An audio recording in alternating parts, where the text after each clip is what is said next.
চান খাওয়ার জন্য উঠি উঠি করছিলাম, বেলা 10:30 বেজে গেছিল। এমন সময় পাশের ঘরে টেলিফোনের ঘন্টি বেজে উঠল। ব্যোমকেশ উঠে গিয়ে ফোন ধরল। শুনতে পেলাম সে বলছে, হ্যালো, কে আপনি? বিধুবাবু? ও নমস্কার নমস্কার।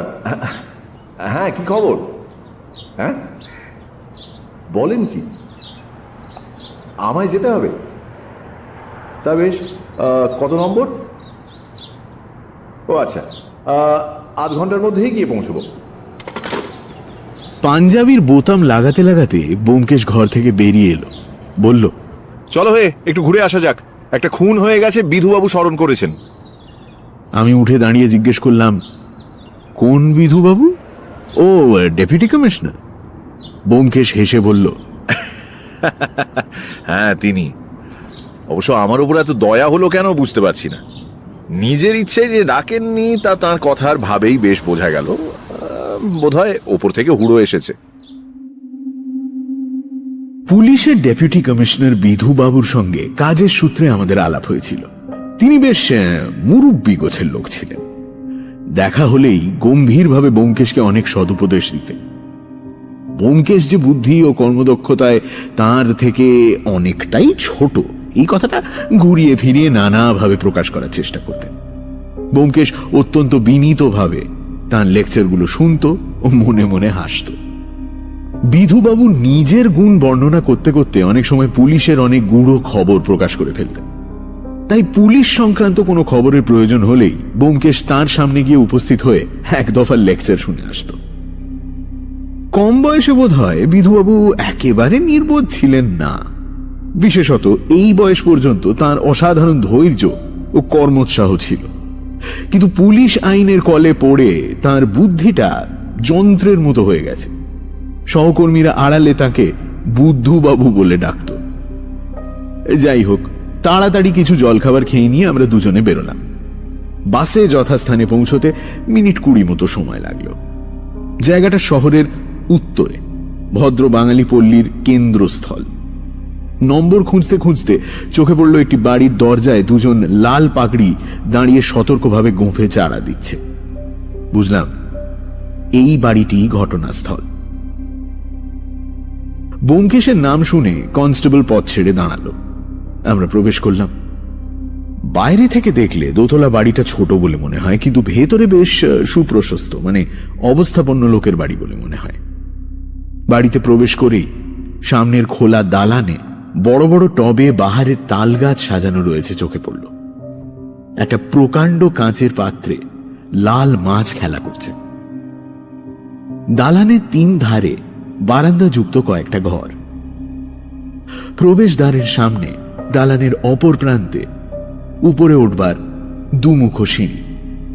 ডান ধারের একটা ঘরে অনেক লোক গিসগিস করছে দেখে আমরা সেই দিকেই গেলাম। দেখলাম ঘরের মাঝখানে টেবিলের সামনে স্থূলকায় পাকা গোঁফ বিধুবাবু ভুরু কুচকে বসে আছে। বাড়ির চাকরের এজাহার নেওয়া হয়ে গেছে, বামুনের এজাহার হচ্ছে।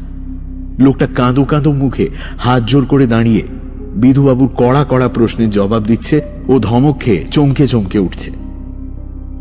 কয়েকজন নিম্নতন পুলিশ কর্মচারী চারিদিকে ঘিরে দাঁড়িয়ে আছে। আমাদের দেখে বিধুবাবুর মুখ আরো অপ্রসন্ন হয়ে উঠল। তিনি বললেন, আপনারা এসছেন, বসুন। বিশেষ কিছু নয়, একটা খুন হয়েছে, সামান্য ব্যাপার। কে আসামি তাও পরিষ্কার বোঝা যাচ্ছে, ওয়ারেন্ট ইস্যু করে দিয়েছি। কিন্তু কর্তার হুকুম হলো আপনাকে ডাকতে, তাই কর্তার ইচ্ছে কর্ম তো। আপনিও দেখুন, যদিও দেখবার কিছুই নেই। ব্যোমকেশ বলল, আপনি স্বয়ং যে কাজে রয়েছেন তাতে আমার থাকা না থাকা সমান। যাই হোক, কমিশনার সাহেব যখন হুকুম দিয়েছেন তখন আপনার সহকারী হিসেবে আমি না হয় থাকবো, কিন্তু ব্যাপারটা কি বলুন তো, কে খুন হয়েছে? হ্যাঁ, এই বাড়ির কর্তা করালিবাবু গত রাত্রে ঘুমন্ত অবস্থায় খুন হয়েছে। মৃত্যুর ধরনটা একটু নতুন গোছের, তাই সাহেব একেবারে ঘাবড়ে গেছেন, বুঝলেন। আসলে ব্যাপারটা খুব সহজ। করালিবাবুর এক ভাগ্নে মতিলাল সেই এই কাজ করেছে, আর করেই মশাই ফেরার হয়েছে। গোড়া থেকেই সমস্ত কথা না বললে আমার মতো লোকের বুঝে ওঠা সম্ভব নয়। বিধুবাবু, দয়া করে একটু খোলসাভাবে বলবেন কি? একটু বসুন না, বসুন। এই লোকটার এজাহারটা শেষ করে নি, তারপর সব কথা মশাই আপনাকে বুঝিয়ে বলবো। রান্নার বামুন তখনও দাঁড়িয়ে কাঁপছিল। বিধুবাবু তাকে প্রচন্ড এক ধমক দিয়ে বললেন, এই, সাবধান, বুঝে সুঝে কথা বলবে। মিথ্যে কথা একটি বলেছ কি সঙ্গে সঙ্গে হাতে হাত করা, বুঝলে? আগে কাল রাত্রে তুমি মতিলাল বাবুকে কখন বাড়ি থেকে বেরিয়ে যেতে দেখেছিলে? আগে ঘড়ি তো দেখিনি, ওই বোধহয় একটা কি দুটো হবে। এই, ঠিক ঠিক করে বলো, একটা না দুটো? আগে 12টা। আবার 5 রকম কথা, ঠিক বলো। 12টা না একটা না দুটো? আগে 12টা। দারোগা ক্ষিপ্র হস্তে জবানবন্দি লিখে নিতে লাগলো। তিনি চোরের মতো পা টিপে টিপে বেরিয়ে গেলেন, তাই তো? আগে হ্যাঁ, তিনি প্রায় রোজ রাত্রিরেই বাড়ি থাকেন না। আবার বাজে কথা। যা জিজ্ঞেস করছি তার উত্তর দাও। মতিলাল বাবুকে তুমি ওপর থেকে নেমে আসতে দেখেছিলে? আগে না হুজুর, তিনি যখন ওই সদর দরজা দিয়ে বেরিয়ে যান না, তখন দেখেছিলাম। হ্যাঁ হ্যাঁ। ওপর থেকে নামতে দেখোনি তো? তুমি তখন কোথায় ছিলে? আগে আমি ওই মানে সত্যি কথা বলো, তুমি তখন কোথায় ছিলে? আগে ধর্মাবতার, আমার দেশের লোকেরা না এ বাড়ির সামনে মেচ করে থাকে, তাই রাতের কাজকর্ম শেষ হলে ওই তাদের আড্ডায় গিয়ে একটু বসি, একটু, কিন্তু বেশি না, একটু। বুঝলাম, তুমি তখন আড্ডায় বসে গাঁজায় দম দিচ্ছিলে? হ্যাঁ না আগে, উফ, না না না। সদর দরজা তাহলে খোলা ছিল? আগে তাহলে রাত্রিরে বাড়িতে কারা আসা যাওয়া করছিল? আগে আর কেউ বাড়ি থেকে বেরোননি। তুমি কখন বাড়ি ফিরলে? ওই মতিবাবু চলে যাওয়ার আধ ঘন্টা পরেই আমি বাড়িতে এসে দরজা বন্ধ করে দিলাম। ওই সুকুমার বাবু ঠিক তার আগেই ফিরে এলেন। সুকুমার বাবু? এই, সুকুমার বাবু কোত্থেকে ফিরে এসেছিলেন? তা জানি না হুজুর, তা তো জানি না। তিনি কখন ফিরেছিলেন? মতিবাবু বেরিয়ে যাবার মিনিট 20-25 পর। হ্যাঁ, সত্যি বলছি। তুমি যেতে পারো, দরকার হলে আবার তোমার এজাহার হবে। ধর্মপত, পেন নাম ধর্মপত। বামুন ঠাকুর প্রণাম করে পালালো। বিধুবাবু তখন ঘর থেকে অন্য পুলিশ কর্মচারীদের সরে যেতে বললেন। ঘরে কেবল আমি আর ব্যোমকেশ রইলাম। বিধুবাবু আমাদের দিকে ফিরে বললেন, দেখলেন তো, একজনকে জেরা করি সব কথা কিরম বেরিয়ে পড়লো। ভালো জেরা করতে জানলে মশাই, যা হোক, আপনাকে গোড়া থেকে না বোঝালে আপনি বুঝতে পারবেন না। বাড়ির সকলের জবানবন্দি নিয়ে যেসব কথা জানা গেছে তাই আপনাকে মোটামুটি বলছি, মন দিয়ে শুনুন। ব্যোমকেশ মাথা হেঁট করে চুপ করে শুনতে লাগলো। বিধুবাবু বলতে আরম্ভ করলেন, এই বাড়ির যিনি কর্তা ছিলেন তার নাম করালিবাবু। তিনি বিপত্নিক ও নিঃসন্তান ছিলেন, বেশ অবস্থাপন্ন লোক। কলকাতায় ধরুন 9 করে 4-5টা বাড়ি আছে, তাছাড়া ব্যাংকেও 2-3 লাখ টাকা জমা আছে। স্ত্রীপুত্র না থাকলেও তার পুষ্যির অভাব নেই। 3টি ভাগ্নে, মতিলাল, মাখনলাল আর ফণিভূষণ, এবং শালির 2টি ছেলে মেয়ে। সবশুদ্ধ এই 5টি লোককে করালিবাবু প্রতিপালন করতেন। তারা সবাই এই বাড়িতেই থাকে, তাদের 3 কুলে আর কেউ নেই। যতদূর জানা যায় করালিবাবু ভয়ঙ্কর খোপিস মেজাজের লোক ছিলেন। বাত ব্যাধিতে পঙ্গু ছিলেন, বয়সও 60-62 পেরিয়েছিল, তাই নিজের ঘর থেকে বড় একটা বেরুতেন না। কিন্তু বাড়ির শুদ্ধ লোক তাকে বাঘের মতো ভয় করত। তার একটা অদ্ভুত পাগলামি ছিল, তিনি কেবলই নিজের উইল তৈরি করতেন। তার 3খানা উইল দেরাজ থেকে বেরিয়েছে। প্রথমটায় তিনি মাখনকে ওয়ারিশ করে যান, দ্বিতীয়টার ওয়ারিশ মতিলাল, এবং সব শেষটায় তার সমস্ত সম্পত্তি তিনি সুকুমারকে দিয়ে গেছেন। শেষ উইলটা তৈরি হয়েছে পরশু। তবে বুঝতেই পাচ্ছেন সুকুমারী এখন তার ওয়ারিশ। করালিবাবুর থেকে থেকে এই উইল বদলাবার কারণ ছিল কি জানেন? যখন যার উপর তিনি চড়তেন তখনই তাকে উইল থেকে খারিজ করে দিতেন। এই উইলের ব্যাপার নিয়ে কাল দুপুরবেলা মতিলালের সঙ্গে করালিবাবুর খুব একচোট ঝগড়া ঝামেলা হয়ে যায়। মতিলালের শরীরেও অনেক দোষ, সে তাকে ঘাটের মরা, ৭২-এর বুড়ো এইসব গালাগাল দিয়ে চলে আসে।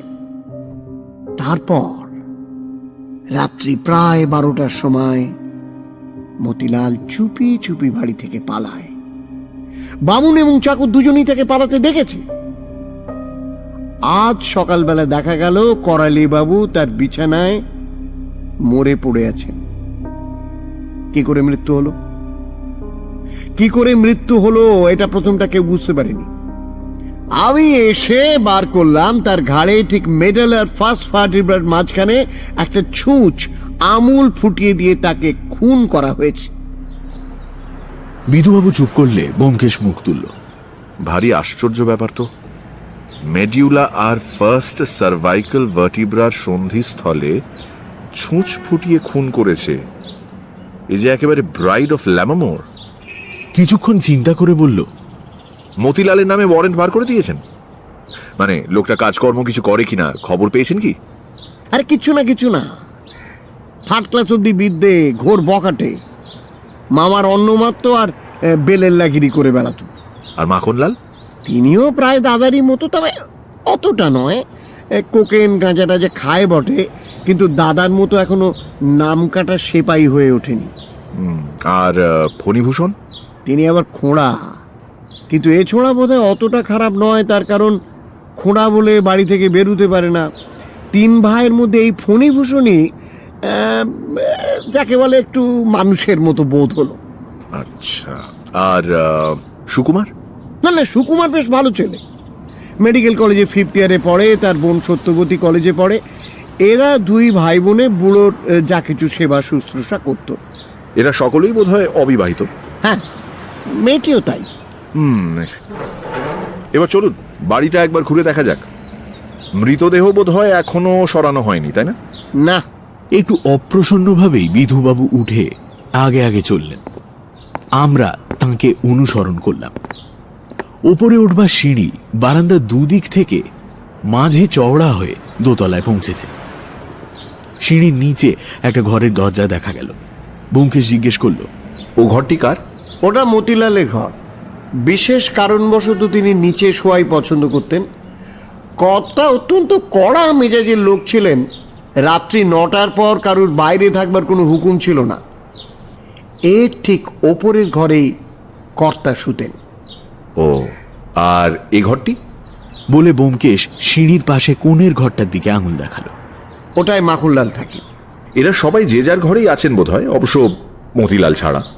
নিশ্চয়, আমি কড়া হুকুম দিয়ে দিয়েছি মশাই, আমার বিনা অনুমতিতে কেউ যেন বাড়ির বাইরে না বেরোতে পারে।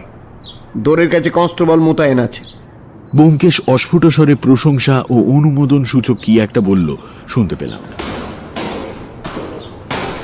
দোতলায় উঠে সামনেই বন্ধ একটা দরজা দেখিয়ে বিধুবাবু বললেন, এই ঘরে করালিবাবু শুতেন। দরজার সামনে গিয়ে হঠাৎ ব্যোমকেশ হাঁটু গেড়ে বসে বলল, এটা কিসের দাগ?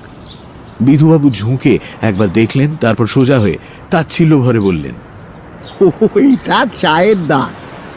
প্রত্যহ সকালে ওই মেয়েটি সত্যবতী চা তৈরি করে এনে করালিবাবুকে ডাকতো।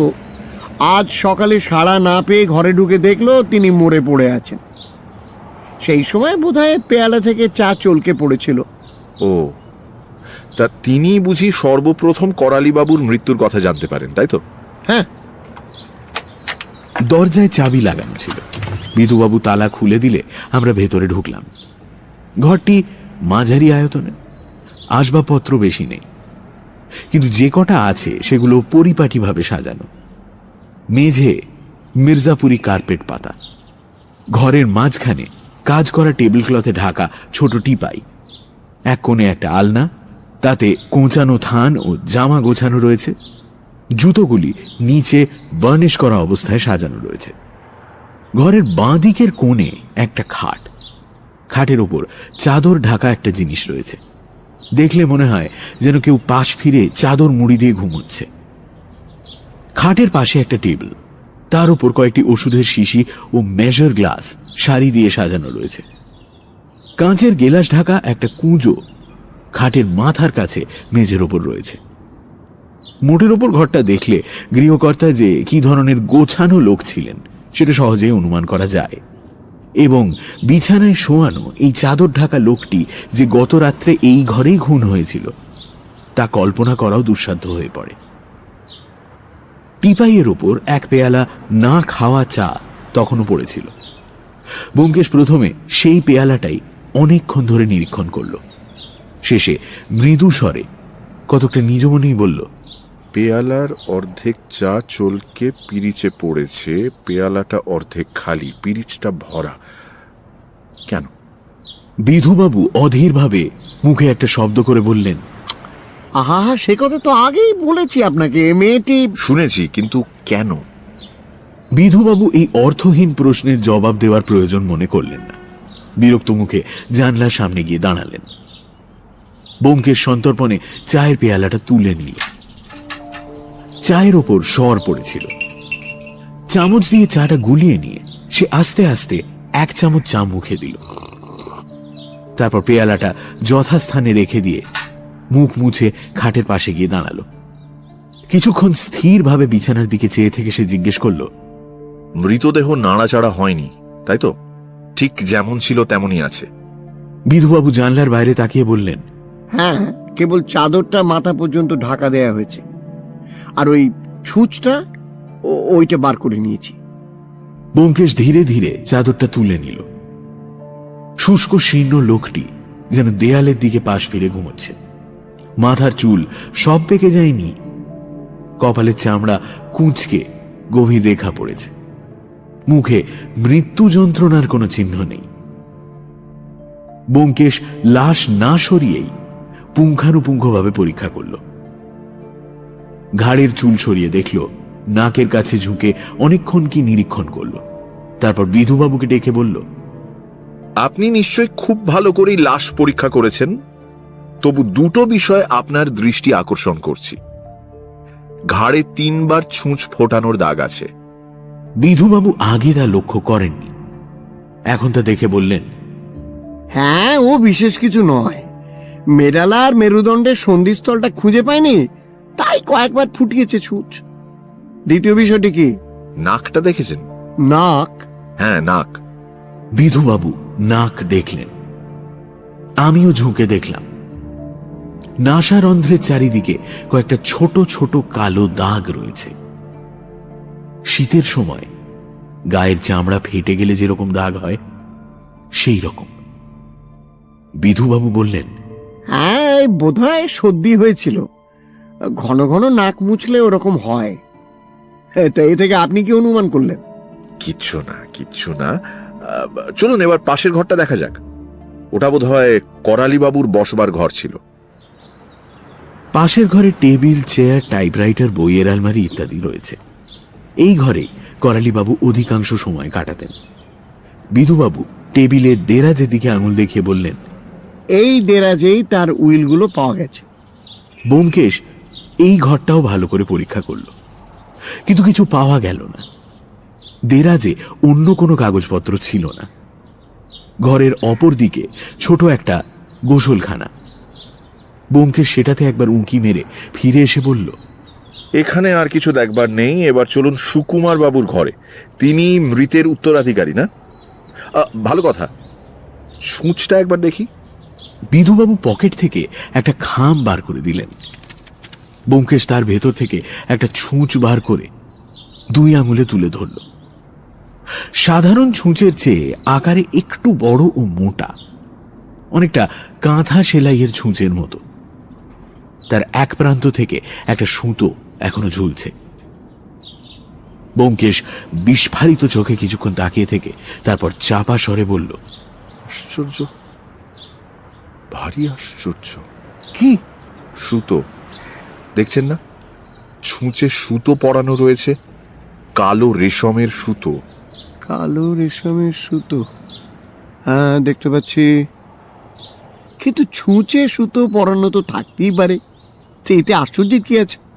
ব্যোমকেশ একবার বিধুবাবুর মুখের দিকে তাকালো, তারপর যেন একটু লজ্জিত ভাবেই বলল, তাও তো বটে, আশ্চর্য হওয়ার কি আছে? ছুঁচে সুতো পড়ানো তো হয়েই থাকে, সেই জন্যেই তো ছুঁচের সৃষ্টি। ছুঁচ খামে ভরে রেখে বিধুবাবুকে ফেরত দিয়ে সে বলল, চলুন এবার সুকুমার বাবুকে দেখা যাক। বারান্দার বাঁ দিকের মোড় ঘুরে কোণের ঘরটা সুকুমার বাবুর। দরজা ভেজানো ছিল। বিধুবাবু নিঃসংশয় দরজা ঠেলে ভেতরে প্রবেশ করলেন। সুকুমার টেবিলের ওপর কুনুই রেখে দুহাতে মুখ গুঁজে বসেছিল। আমরা ঢুকতেই তাড়াতাড়ি উঠে দাঁড়ালো। ঘরের এক ধারে খাট, অপর ধারে টেবিল, চেয়ার ও বইয়ের আলমারি। কয়েকটা ট্রাঙ্ক দেওয়ালের ধারে একের ওপর এক রাখা রয়েছে। সুকুমারের বয়স বোধ করি 24-25 হবে। চেহারাও বেশ ভালো, ব্যায়াম পুষ্ট বলিষ্ঠ গোছের দেহ।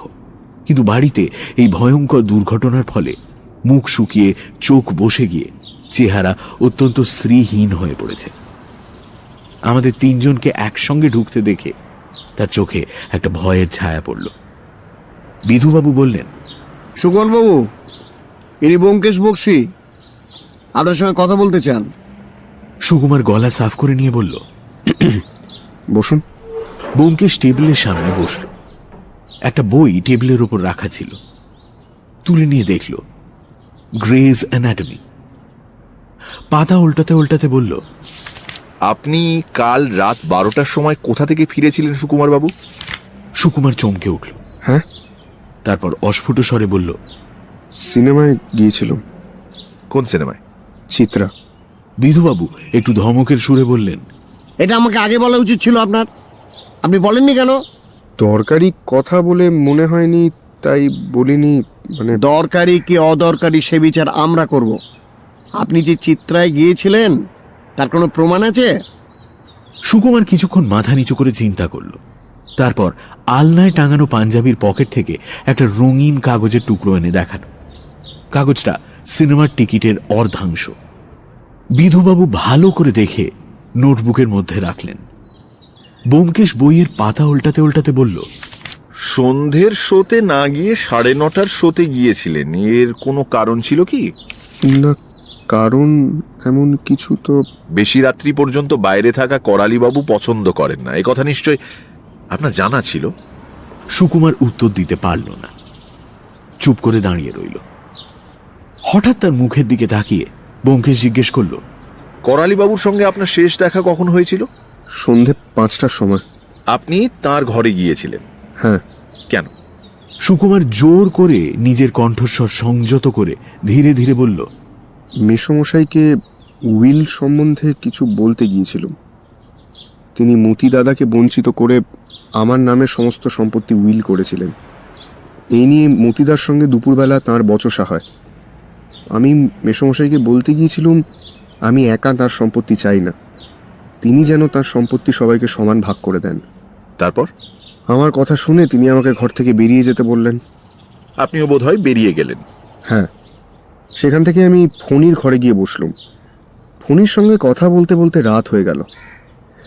মনটা খারাপ হয়ে গিয়েছিল, তাই ভাবলুম বায়োস্কোপ দেখে আসি। ফণিও যেতে বললে, তাই রাত্রে চুপি চুপি গিয়েছিলুম। ভেবেছিলুম মেসমশাই জানতে পারবেন না। সুকুমারের কৈফিয়ত শুনে যে বিধুবাবু সম্পূর্ণভাবে সন্তুষ্ট হয়েছেন তা বোঝা গেল। ব্যোমকেশের মুখ কিন্তু নির্বিকার হয়েই রইল। ব্যোমকেশ উঠে দাঁড়িয়ে বলল, চলুন এবার এর ভগিনীর ঘরটা একবার। চলুন, কিন্তু অযথা একটি মেয়েকে উত্ত্যক্ত করবার তো কোনো দরকার ছিল না। সে তো কিছু জানে না। তাকে যা জিজ্ঞেস করবার আমি তো জিজ্ঞেস করে নিয়েছি। সে তো নিশ্চয়ই, তবু একবার মানে। বারান্দা যেখানে মোড় ফিরেছে সেই কোণের ওপর মেয়েটির ঘর। বিধুবাবু গিয়ে দরজায় টোকা মারলেন।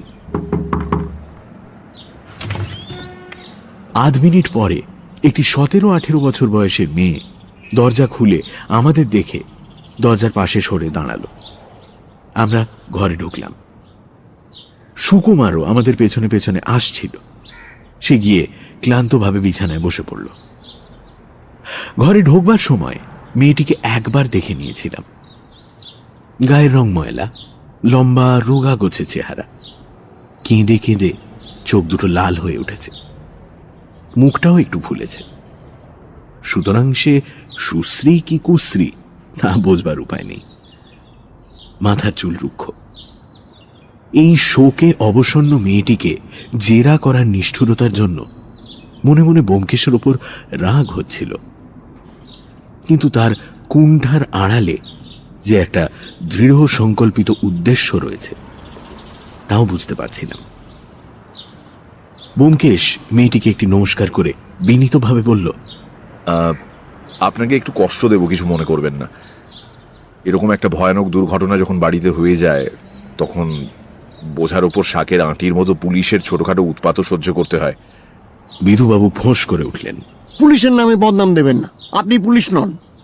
ব্যোমকেশ সেদিকে কর্ণপাত না করে বলল, বেশি নয়, দু একটা সাধারণ প্রশ্ন আপনাকে করব। বসুন না। বলে ঘরের একটি মাত্র চেয়ারের দিকে আঙুল দেখালো। মেয়েটি বিদ্বেষপূর্ণ দৃষ্টিতে একবার ব্যোমকেশের দিকে তাকালো, তারপর চাপা ভাঙা গলায় বলল, আপনি কি জানতে চান বলুন, আমি দাঁড়িয়েই জবাব দিচ্ছি। বসবেন না? আচ্ছা, আমি তাহলে বসি। চেয়ারে বসে ব্যোমকেশ একবার ঘরের চারদিকে তাকিয়ে নিল। এই ঘরটাও সুকুমারের ঘরের মতোই, অত্যন্ত সাদাসিধে, আসবাবের বাহুল্য নেই। খাট, টেবিল, চেয়ার, বইয়ের আলমারি, বাড়তির মধ্যে একটা দেরাজ যুক্ত ড্রেসিং টেবিল। কড়িকাঠের দিকে অন্যমনস্কভাবে তাকিয়ে ব্যোমকেশ জিজ্ঞেস করল, আপনি রোজ সকালে চা নিয়ে করালি বাবুকে ডাকতেন, তাই তো? মেয়েটি ঘাড় নাড়ল। আজ তাহলে চা দিতে গিয়েই আপনি প্রথম জানতে পারলেন যে তিনি মারা গেছেন? মেয়েটি আবার ঘাড় নাড়ল। তার আগে আপনি কিছু জানতেন না? বিধুবাবু গলার মধ্যে গজগজ করে বললেন, ধ্যাৎ, বাজে প্রশ্ন, বাজে প্রশ্ন, একেবারে পুলিশ। ব্যোমকেশ যেন শুনতেই পায়নি, এমন ভাবেই বলে চলল, রাতে করালি বাবুর দরজা খোলা থাকতো? হ্যাঁ, এ বাড়ির কারোর দরজা বন্ধ করে শোবার হুকুম ছিল না। মেসমশাই নিজেও রাত্রিতে দরজা খুলে শুতেন। বটে, তাহলে ঢের আছে, ঢের আছে, এবার তো উঠুন তো। যত সব বাজে প্রশ্ন করে বেচারিকে বিরক্ত করবার কি দরকার? আপনি একদম ক্রস এক্সামিন করতে জানেন না। এতক্ষণে ব্যোমকেশের বিনীত ভাবের মুখোশ খসে পড়ল। খোঁচা খাওয়া বাঘের মতো সে বিধুবাবুর দিকে ফিরে তীব্র অথচ অনুচ্চ কণ্ঠে বলে উঠল, যদি বারবার বিরক্ত করেন তাহলে কমিশনার সাহেবকে জানাতে বাধ্য হব যে আপনি আমার অনুসন্ধানে বাধা দিচ্ছেন। আপনি জানেন এ ধরনের কেস সাধারণ পুলিশের এলাকায় পড়ে না, এটা সিআইডির কেস। গালে চড় খেলেও বোধহয় বিধুবাবু এত স্তম্ভিত হতেন না। তিনি লাল চোখে কটমট করে কিছুক্ষণ ব্যোমকেশের দিকে তাকিয়ে রইলেন, তারপর এক অর্ধোচ্চারিত কথা গিলে ফেলে গটগট করে ঘর থেকে বেরিয়ে গেলেন। ব্যোমকেশ মেয়েটির দিকে ফিরে আবার আরম্ভ করল, আপনি করালি বাবুর মৃত্যুর কথা জানতেন না? ভেবে দেখুন। ভেবে দেখেছি, জানতুম না। মেয়েটির গলার আওয়াজে একটু জেদের আভাস পাওয়া গেল। ব্যোমকেশ কিছুক্ষণ ভুরু কুঁচকে চুপ করে রইল, তারপর বলল, যাক, এখন আরেকটা কথা বলুন তো, করালি বাবু চায়ে ক চামচ চিনি খেতেন? চিনি? মেসমশাই চায় একটু বেশি চিনি খেতেন, 3-4 চামচ দিতে হতো। তবে আজ তার চায়ে আপনি চিনি দেননি কেন?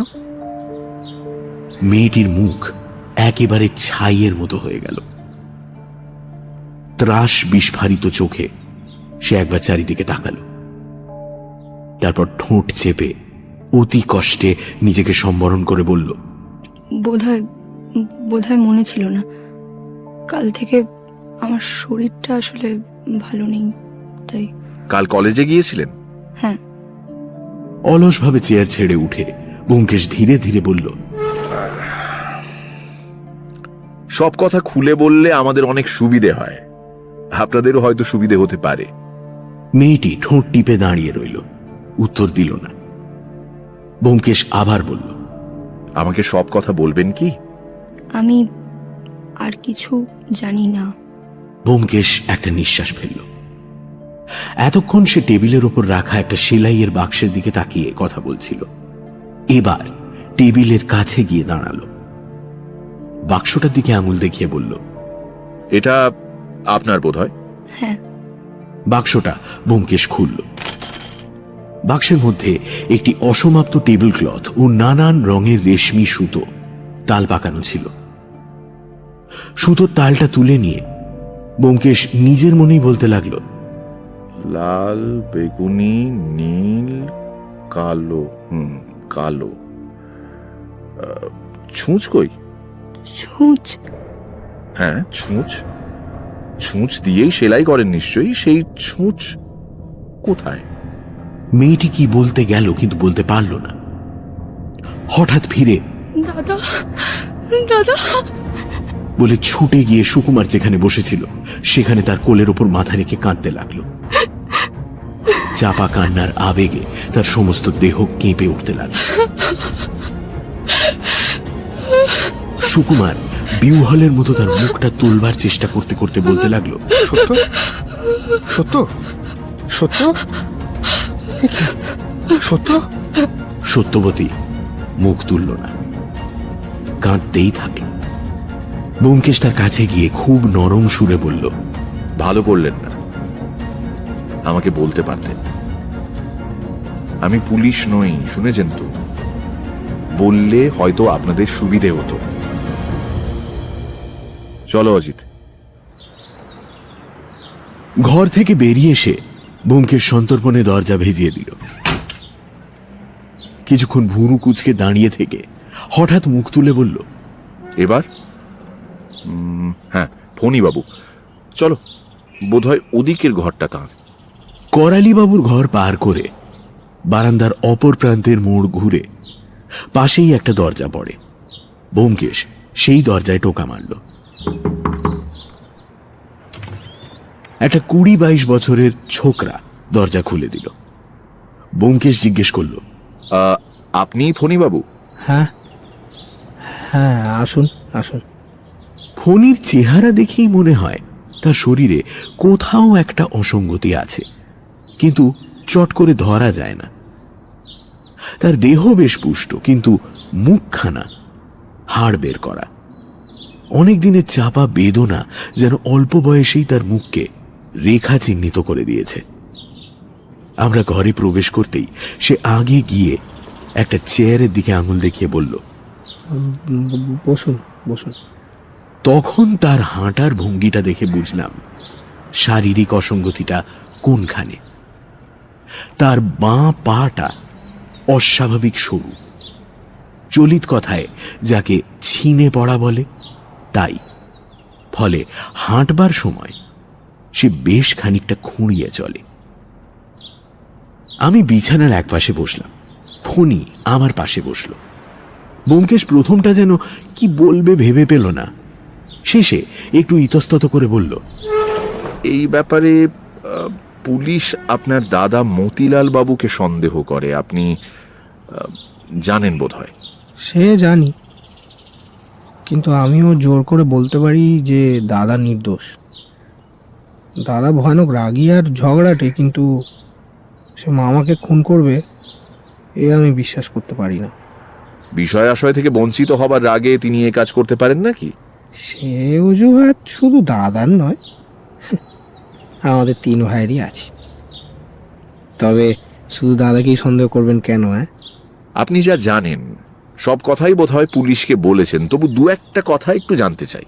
মানে আপনি আপনি কি পুলিশের লোক নন? না, আমি ভাবছিলাম আপনি সিআইডি বা... না না, আমি একজন সামান্য সত্যান্বেষী মাত্র। ব্যোমকেশ বাবু, আপনি আপনি সত্যান্বেষী ব্যোমকেশ বক্সী? ব্যোমকেশ ঘাড় নাড়ল। এখন বলুন তো, করালি বাবুর সঙ্গে বাড়ির আর সকলের সম্বন্ধটা ঠিক কি রকম ছিল? অর্থাৎ তিনি কাকে বেশি ভালোবাসতেন, কাকে অপছন্দ করতেন, এই সব আর কি। ফণী কিছুক্ষণ গালে হাত দিয়ে চুপ করে রইল, তারপর একটু ম্লান হাসি হেসে বলল, দেখুন ব্যোমকেশ বাবু, আমি খোড়া মানুষ, ভগবান আমাকে মেরেছেন। তাই আমি ছেলেবেলা থেকে কারোর সঙ্গে ভালো করে মিশতে পারি না। এই ঘর আর এই বইগুলো এরাই আমার জীবনের সঙ্গী। এই যে দেখছেন এই শেলফে এই বইগুলোই আমার সব। মামা যে আমাদের মধ্যে কাকে বেশি ভালোবাসতেন তা নির্ভুলভাবে বলা আমার পক্ষে সম্ভব নয়। তিনি না বড় তিরিক্ষি মেজাজের লোক ছিলেন। তার মনের ভাব মুখের কথায় প্রকাশ পেত না। তবে আঁচে আন্দাজে যতদূর বোঝা যায় সত্যবতীকেই, হ্যাঁ, সত্যকেই মনে মনে ভালোবাসতেন। আর আপনাকে? আমাকে আমি খোঁড়া অকর্মণ্য বলে হয়তো ভেতরে ভেতরে একটু দয়া করতেন, কিন্তু তার চেয়ে বেশি কিছু। দেখুন দেখুন, আমি না মৃতের অমর্যাদা করছি না। বিশেষত তিনি আমাদের অন্নদাতা। তিনি আশ্রয় না দিলে আমি তো না খেতে পেয়ে মরে যেতাম। কিন্তু কি বলুন তো, মামার শরীরে প্রকৃত ভালোবাসা বোধহয় ছিল না। তিনি সুকুমার বাবুকে সব সম্পত্তি দিয়ে গেছেন, জানেন বোধহয়। শুনেছি। সুকুমারদা হলো সব দিক থেকেই একেবারে যোগ্য লোক, কিন্তু ও থেকে মামার মনের ভাব কিছু বোঝা যায় না। তিনি আশ্চর্য খেয়ালি লোক ছিলেন। যখনই কারোর উপর রাগ হতো তখনই টপাটপ টাইপ করে উইল বদলে ফেলতেন। বোধহয় এ বাড়িতে এমন কেউ নেই যার নামে অন্তত একবার মামা উইল তৈরি না করেছেন। শেষ উইল যখন সুকুমার বাবুর নামে, তখন তিনিই সম্পত্তি পাবেন। আইনে কি তাই বলে? আমি কিন্তু ঠিক জানি না। আইনে তো তাই বলে।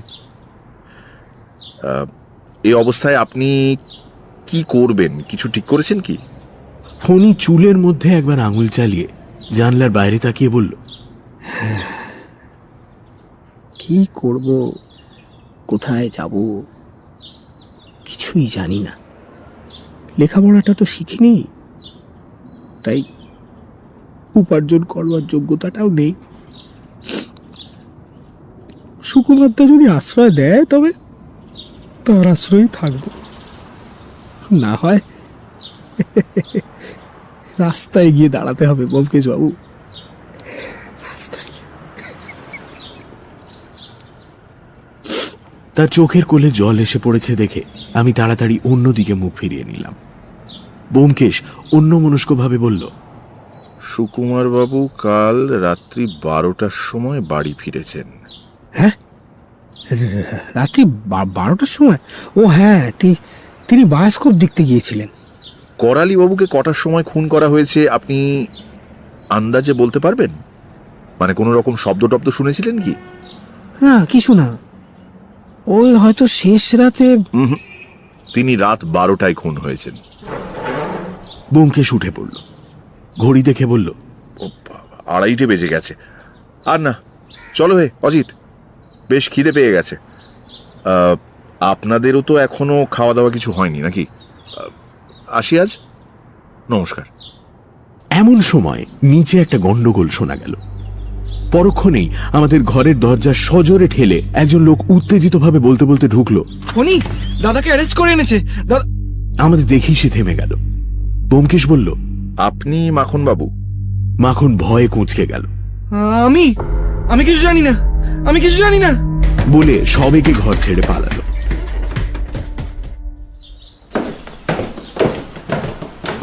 নিচে নেমে দেখলাম বসবার ঘরে হুলুস্থুল কাণ্ড।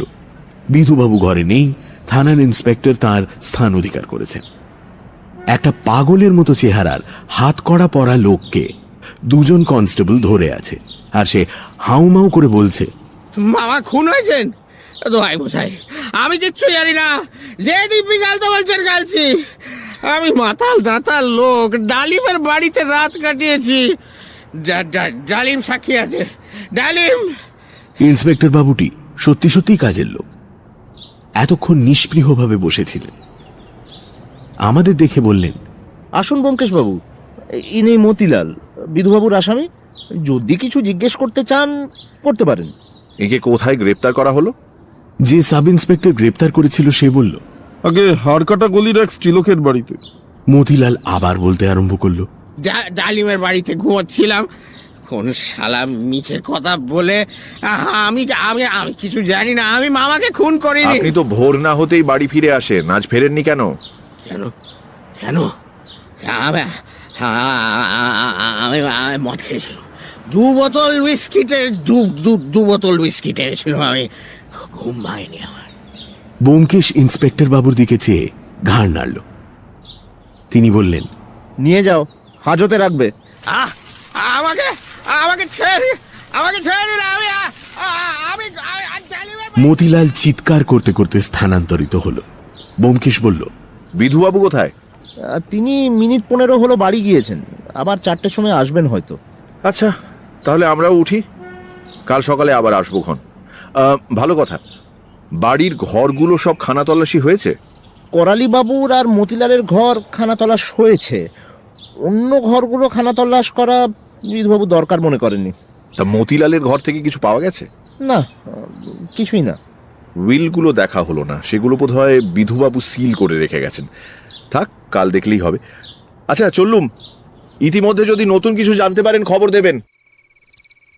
রাত্রে করালিবাবুর বাড়ির একটা নকশা তৈরি করে ব্যোমকেশ আমাকে দেখিয়ে বলল, করালিবাবুর ঘরের নিচে মতিলালের ঘর, মাখনের ঘর তার পাশে, ফণির ঘরের নিচে বৈঠকখানা ঘর, অর্থাৎ যেখানে পুলিশ আড্ডা গেড়েছে, সত্যবতীর ঘরের নিচে রান্নাঘর, আর সুকুমারের ঘরের নিচের ঘরে চাকর বামুন শোয়।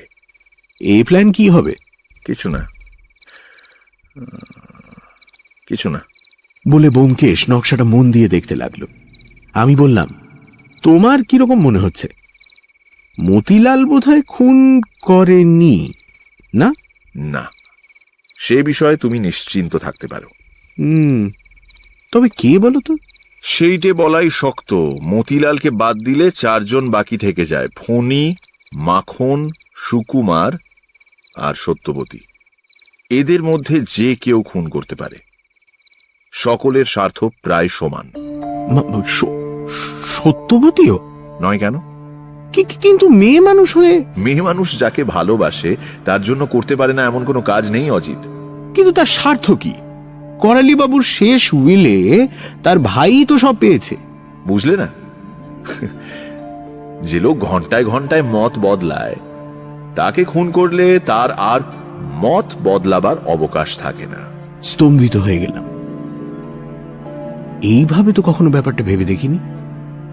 বললাম, তবে কি তোমার মনে হয় সত্যবতী?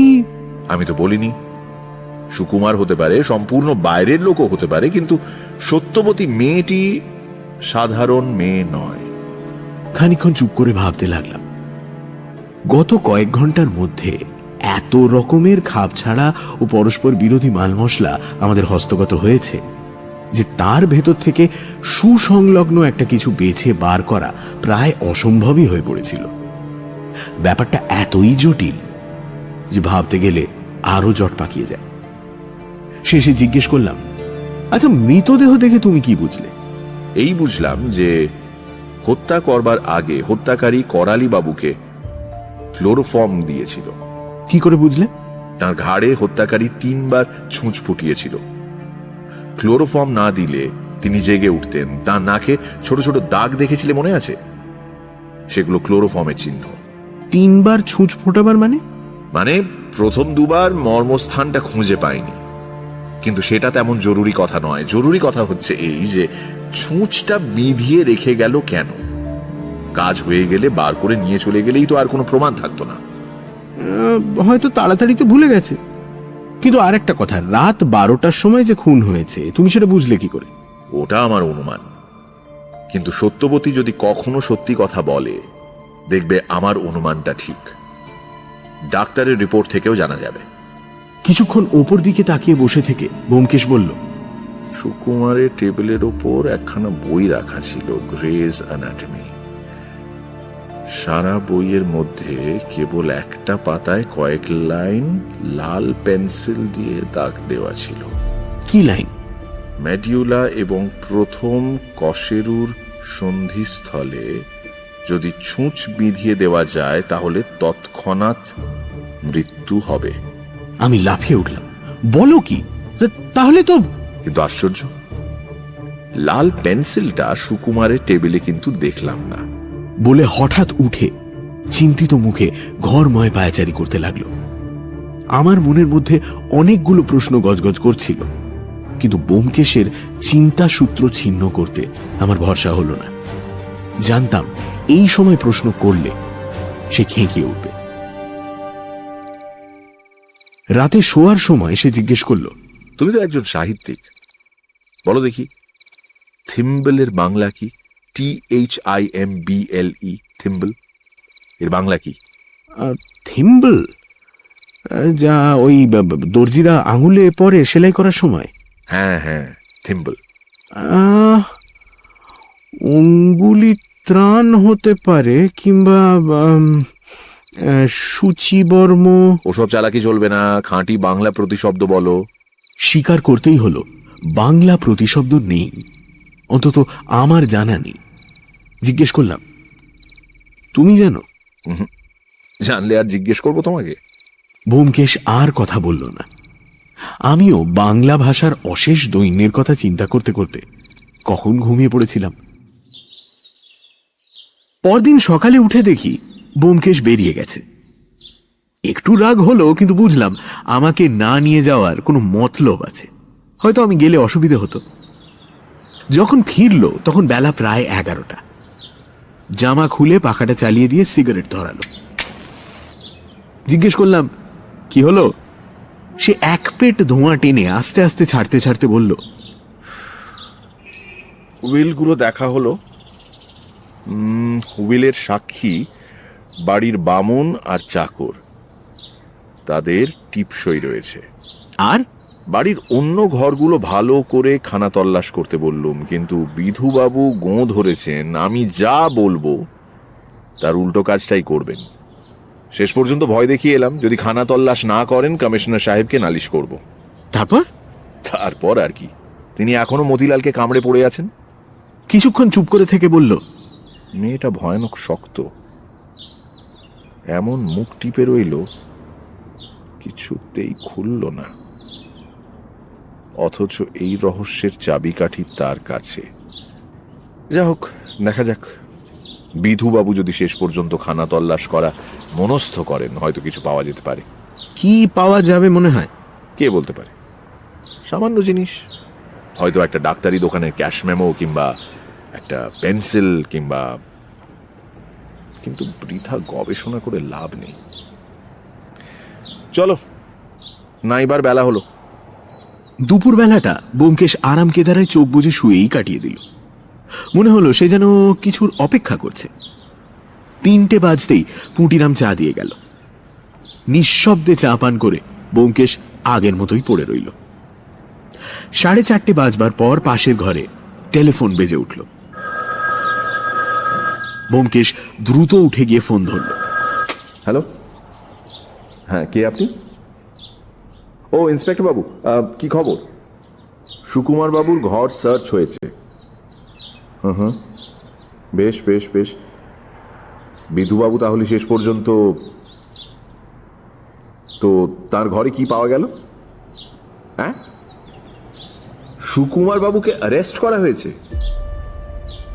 তারপর কিছু পাওয়া গেল? ক্লোরোফর্মের শিশি আলমারিতে বইয়ের পেছনে ছিল। আচ্ছা, আর উইল, আর একখানা টাইপ করা উইল? বলেন কি? কোন তারিখের? যে রাতে করালি বাবু মারা যান সেই দিন তৈরি। কোথায় ছিল? বাক্সের তলায়। এ উইলে ওয়ারিস কে? হ্যাঁ, ফণী বাবু। হ্যাঁ হ্যাঁ হ্যাঁ, ঠিক বলেছেন। পর্যায়ক্রমে এবার তারই পালা ছিল বটে। সুকুমার বাবুর বোনকে কি গ্রেফতার করা হয়েছে? না। ও, বুঝেছি। ঘরে আর কিছু পাওয়া যায়নি? যেমন ধরুন একটা লাল পেন্সিল পাননি? আশ্চর্য, সেলাইয়ের কোনো উপকরণ পাননি? তাই তো। বিধুবাবু আছেন? মতিলালকে খালাস করতে গেছেন, তবু ভালো বিধুবাবুর সুমতি হয়েছে। সুকুমার বাবুর ঘর ছাড়া আর কোন কোন ঘর সার্চ হয়েছে? আর হয়নি? কি বললেন? হ্যাঁ, বিধুবাবু দরকার মনে করেননি? বিধুবাবু তো কিছুই দরকার মনে করেন না। তা আমার আজ যাবার দরকার আছে কি? নতুন উইলখানা দেখতুম। ও ও আচ্ছা আচ্ছা, নিয়ে গেছেন। আচ্ছা আচ্ছা, ঠিক আছে, কাল সকালেই হবে। লাল পেন্সিল আর ওই সেলাইয়ের উপকরণটা যতক্ষণ না পাওয়া যাচ্ছে ততক্ষণ। হ্যাঁ হ্যাঁ হ্যাঁ, কি বলছেন? সুকুমার বাবুর বিরুদ্ধে ওভারওয়েলমিং প্রমাণ পাওয়া গেছে? তা বলতে পারেন, কিন্তু ডাক্তারের রিপোর্ট পাওয়া গেছে কি? মৃত্যুর সময় সম্বন্ধে কি লিখেছেন? আহারের 3 ঘন্টা পরে, তার মানে আন্দাজ রাত 12টা, তাই তো? আচ্ছা, হ্যাঁ, কাল সকালে নিশ্চয়ই যাব। ফোন রেখে ব্যোমকেশ ফিরে এসে বসল। তার চিন্তাকুঞ্চিত ভুরু ও মুখ দেখে মনে হলো সে সম্পূর্ণ সন্তুষ্ট হতে পারেনি। জিজ্ঞেস করলাম, কি সুকুমারী তাহলে? তুমি তো গোড়া থেকেই সন্দেহ করেছিলে না? কিছুক্ষণ নীরব থেকে ব্যোমকেশ বলল, এ ব্যাপারে যত কিছু প্রমাণ সবই সুকুমারের দিকে নির্দেশ করছে। দেখো, করালি বাবুর মৃত্যুর ধরনটা যেন চোখে আঙুল দিয়ে দেখিয়ে দিচ্ছে যে এই ডাক্তারের কাজ। যারা ডাক্তারির কিছু জানে না তারা ওভাবে খুন করতে পারে না। যে ছুঁচটা ব্যবহার করা হয়েছে তাও তার বোনের সেলাইয়ের বাক্স থেকে চুরি করা, এমনকি সুতোটা পর্যন্ত এক। সুকুমার 12টার সময় বাড়ি ফিরল, ঠিক সেই সময় করালি বাবুও মারা গেলেন। সুকুমারের ঘর সার্চ করে বেরিয়েছে ক্লোরোফর্মের শিশি আর একটা টাইপ করা উইল। করালি বাবুর শেষ উইল, যাতে তিনি সুকুমারকে বঞ্চিত করে ফণীকে সর্বস্ব দিয়ে গেছেন। সুকুমার নিজের মুখে স্বীকার করেছে যে সেদিন সন্ধেবেলা করালি বাবুর সঙ্গে তার ঝগড়া হয়েছিল, সুতরাং তিনি যে আবার উইল বদলাবেন তা সে বেশ বুঝতে পেরেছিল। খুন করার মোটিভ পর্যন্ত পরিষ্কার পাওয়া যাচ্ছে। তাহলে সুকুমারী যে আসামি তাতে আর তো কোনো সন্দেহ নেই? সন্দেহের অবকাশ কোথায়? কিছুক্ষণ চুপ করে থেকে জিজ্ঞেস করলো, আচ্ছা, সুকুমারকে দেখে তোমার কিরকম মনে হলো? খুব নির্বোধ বলে মনে হলো কি? না, বরঞ্চ বেশ বুদ্ধি আছে বলেই মনে হলো। ব্যোমকেশ ভাবতে ভাবতে বলল, সেইখানেই ধোঁকা লাগছে। বুদ্ধিমান বোকার মতো কাজ করে কেন? বলেই ব্যোমকেশ সচকিতভাবে সোজা হয়ে বসল। দরজার কাছে অস্পষ্ট পায়ের আওয়াজ আমিও শুনতে পেয়েছিলাম। ব্যোমকেশ গলা চড়িয়ে ডাকল, কে? ভেতরে আসুন। কিছুক্ষণ কোনো সাড়া পাওয়া গেল না। তারপর আস্তে আস্তে দরজা খুলে গেল। তখন ঘোর বিস্ময়ে দেখলাম সামনে দাঁড়িয়ে আছে সত্যবতী। সত্যবতী ঘরে ঢুকে দরজা ভেজিয়ে দিল। কিছুক্ষণ শক্ত হয়ে দাঁড়িয়ে রইল। তারপর হঠাৎ ঝরঝর করে কেঁদে ফেলে রুদ্ধস্বরে বলল, ব্যোমকেশ বাবু, আমার দাদাকে আপনি বাঁচান। ব্যোমকেশ বাবু, আমার দাদাকে। এই অপ্রত্যাশিত আবির্ভাবে আমি একেবারেই ভ্যাবাচাকা খেয়ে গিয়েছিলাম। ব্যোমকেশ কিন্তু তড়াক করে সত্যবতীর সামনে গিয়ে দাঁড়ালো। সত্যবতীর মাথাটা বোধহয় ঘুরে গিয়েছিল। সে অন্ধভাবে একটা হাত বাড়িয়ে দিতেই ব্যোমকেশ হাত ধরে তাকে একখানে চেয়ারে এনে বসিয়ে দিল। আমাকে ইঙ্গিত করতেই আমি পাখাটা চালিয়ে দিলাম। প্রথম মিনিট 2-3 সত্যবতী চোখে আঁচল দিয়ে খুব খানিকটা কাঁদল। আমরা নির্বাক লজ্জিত মুখে অন্যদিকে চোখ ফিরিয়ে নিলাম। আমাদের বৈচিত্র্যপূর্ণ জীবনেও এমন ব্যাপার এর আগে কখনো ঘটেনি। সত্যবতীকে আমি আগে একবারই দেখেছিলাম। সাধারণ শিক্ষিত বাঙালি মেয়েদের তুলনায় সে যে আকারে প্রকারে একটুও আলাদা তা একেবারেই মনে হয়নি। সুতরাং এই ঘোর বিপদের সময় সে যে সমস্ত সংকোচ দ্বিধা পেরিয়ে সাহায্য চাইতে আসবে, আমাদের কাছে তা যেমন অবিশ্বাস্য তেমনি চিন্তার বাইরে। বিপদে পড়লে বাঙালি মেয়েরা এমনিতে একটু কুণ্ঠিত হয়ে পড়ে, গুটিয়ে ফেলে নিজেদের। আর সেই জন্যই এই ছিপছিপে চেহারার বাঙালি মেয়েটি আমার চোখে হঠাৎ করেই যেন অসামান্য হয়ে উঠল। তার পায়ের ধূসর জরির নাগরা থেকে রুক্ষ অযত্নে সাজানো চুল সবটাই এক অনন্য সাধারণ বিশিষ্টতায় ভরে উঠল। ভালো করে চোখ মুছে সে যখন মুখ তুলে আবার বলল, ব্যোমকেশবাবু, ব্যোমকেশবাবু, আমার দাদাকে আপনি বাঁচান। ব্যোমকেশবাবু, আমার দাদাকে আপনি বাঁচান। তখন দেখলাম সে প্রাণপণে আত্মসম্বরণ করেছে বটে, কিন্তু তার গলার স্বর তখনও কাঁপছে। ব্যোমকেশ আস্তে আস্তে বলল, আপনার দাদা অ্যারেস্ট হয়েছেন আমি শুনেছি, কিন্তু দাদা নির্দোষ, তিনি নির্দোষ, তিনি কিচ্ছু জানেন না, বিনা অপরাধে তাকে। কিন্তু তার বিরুদ্ধে যেসব প্রমাণ পাওয়া গেছে সেসব মিথ্যে প্রমাণ, মিথ্যে প্রমাণ। দাদা কখনো টাকার লোভে কাউকে খুন করতে পারেন না, আপনি জানেন না। তার মতন লোক। ব্যোমকেশবাবু, আমরা মেসোমশাইয়ের টাকা চাই না। ব্যোমকেশবাবু, আপনি আপনি শুধু দাদাকে এই বিপদটা থেকে উদ্ধার করুন। আমরা আমরা আপনার ভাই কেনা হয়ে থাকবো। ব্যোমকেশবাবু, আমরা আপনার ভাই কেনা। আপনার দাদা যদি সত্যি নির্দোষ হন, আমি প্রাণপণে তাঁকে বাঁচাবো, চেষ্টা করব। কিন্তু দাদা নির্দোষ, আপনি বিশ্বাস করছেন না? আপনি বিশ্বাস করছেন না? দাদা এই কাজ করতে পারেন না। একটা মাছিকেও মারা তার পক্ষে সম্ভব নয়। আমি আপনার পা ছুঁয়ে বলছি, পা ছুঁয়ে বলছি। ও কি করছেন? আরে উঠে বসুন, উঠে বসুন। বলে ব্যোমকেশ নিজেই চেয়ার ছেড়ে উঠে তার পা সরিয়ে নিল। আপনি আগে বলুন, আমার দাদাকে ছেড়ে দেবেন? আপনি ভুল করছেন। সুকুমার বাবুকে ছেড়ে দেবার মালিক আমি নই, পুলিশ। তবে আমি চেষ্টা করতে পারি, কিন্তু চেষ্টা করতে হলে সব কথা আমার জানা দরকার। বুঝছেন না, আমার কাছ থেকে যতক্ষণ আপনি কথা গোপন করবেন ততক্ষণ কোনো সাহায্যই আমি আপনাকে করতে পারবো না। আমি তো কোনো কথা গোপন করিনি। করেছেন। আপনি সেই রাত্রেই করালিবাবুর ঘরে গিয়ে তার মৃত্যুর কথা জানতে পেরেছিলেন, কিন্তু আমাকে বলেননি। ত্রাস বিস্ফারিত চোখে সত্যবতী ব্যোমকেশের মুখের দিকে তাকালো, তারপর বুকে মুখ গুঁজে নীরব হয়ে রইল। ব্যোমকেশ নরম সুরে বলল, এখন সব কথা খুলে বলবেন কি? কিন্তু কিন্তু সে কথা আমি কি করে বলবো? তাতে তো দাদার উপরই সব দোষ গিয়ে পড়বে। দেখুন, আপনার দাদা যদি নির্দোষ হন তাহলে সত্যি কথা বললে তার কোনো অনিষ্ট হবে না। আপনি নির্ভয় সমস্ত খুলে বলুন, কোনো কথা গোপন করবেন না। সত্যবতী অনেকক্ষণ মুখ নিচু করে ভাবল, শেষে ভাঙা গলায় বলল, আচ্ছা বলছি, আমার যে আর উপায় নেই। আঁচল দিয়ে চোখ মুছে নিজেকে একটু শান্ত করে সে ধীরে ধীরে আরম্ভ করল।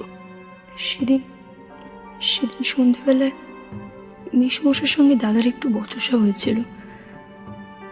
মেসমশাই দাদাকে সব সম্পত্তি উইল করে দিয়েছিলেন, তাই নিয়ে মতিদার সঙ্গে দুপুরবেলা তুমুল ঝগড়া হয়ে গিয়েছিল। কলেজ থেকে ফিরে তাই শুনে দাদা মেসমশাইকে বলতে গিয়েছিলেন যে তিনি সব সম্পত্তি চান না, সম্পত্তি যেন সকলকে সমান ভাগ করে দেওয়া হয়। মেসমশাই না কোনো রকম তর্ক সইতে পারতেন না। তিনি রেগে উঠে বললেন, আমার কথার উপর কথা, বেরো ওখান থেকে, তোমাকে 1 পয়সা দেব না। মেসমশাই যে কথায় রাগ করবেন তা দাদা বুঝতে পারেননি। তিনি সে ঘর থেকে বেরিয়ে এসে ফণিদার ঘরে গিয়ে বসলেন। ফণিদা খোড়া মানুষ, বাইরে বেরোতে পারেন না, তাই দাদা রোজ সন্ধেবেলা তার কাছে বসে খানিকক্ষণ গল্প করতেন। ফণিদাকে আপনারা দেখেছেন বোধহয়। তিনি স্কুল কলেজে পড়েননি বটে, কিন্তু বেশ ভালো লেখাপড়া জানেন। তার আলমারির বই দেখেই বুঝতে পারবেন কত রকম বিষয় তার দখল আছে। অনেক সময় আমিও তার কাছে পড়া বলে নিয়েছি। যা হোক, মেসুমশার সঙ্গে বচসা হওয়াতে দাদার মনটা খারাপ হয়ে গিয়েছিল। তিনি রাত্রি আন্দাজ 8টার সময় আমি বললেন, সত্য, আমি বায়োস্কোপ দেখতে যাচ্ছি, 11:30টার সময় ফিরব, সদর দরজাটা খুলে রাখিস। এই বলে খাওয়া দাওয়া সেরে তিনি চুপি চুপি বেরিয়ে গেলেন। আমাদের বামুন ঠাকুর রাত্রি খাওয়া দাওয়া শেষ হয়ে যাওয়ার পর বাইরে গিয়ে অনেক রাত্রি পর্যন্ত নিজেদের দেশের লোকের আড্ডায় গল্প গুজব করে। আমি সেটা জানতুম, তাই দাদাকে দৌড় খুলে দেওয়ার জন্য আমি আর জেগে রইলুম না। রাত্রি 10টার পর হাঁড়ি হেসেল উঠে গেলে আমিও গিয়ে শুয়ে পড়লাম। ঘুমিয়ে পড়েছিলাম জানেন। হঠাৎ একসময় ঘুম ভেঙে গেল। মনে হলো যেন দাদার ঘরে কি একটা শব্দ শুনতে পেলাম। মেঝের ওপর একটা ভারী জিনিস, ওই টেবিল কি বাক্স সরালে যেরকম শব্দ হয় সেই রকম শব্দ। ভাবলুম দাদা বায়োস্কোপ দেখে ফিরে এলেন। আবার ঘুমাবার চেষ্টা করলুম, কিন্তু কি জানি কেন ঘুম এলো না। চোখ চেয়ে শুয়ে রইলুম। দাদার ঘর থেকে আর কোনো সারা শব্দ পেলুম না। মনে করলুম তিনি শুয়ে পড়েছেন। এইভাবে মিনিট 15 কেটে যাওয়ার পর বারান্দায় একটা খুব মৃদু শব্দ শুনতে পেলুম, যেন কি পা টিপে টিপে যাচ্ছে। ভারী আশ্চর্য মনে হলো। দাদা তো অনেকক্ষণ শুয়ে পড়েছেন, তবে কি বারান্দা দিয়ে?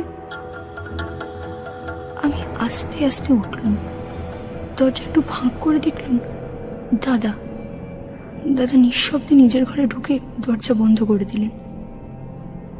চাঁদের আলো বারান্দায় পড়েছিল, দাদাকে স্পষ্ট দেখতে পেলুম।